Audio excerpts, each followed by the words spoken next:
Mga kapigis, ito ang mga hakbang upang maparami ang iyong mga alagang baboy.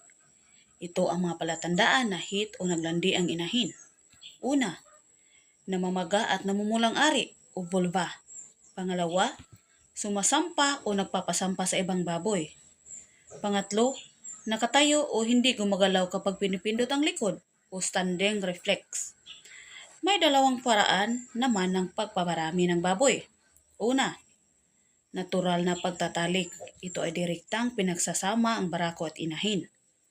Pangalawa, AI, artificial na inseminasyon.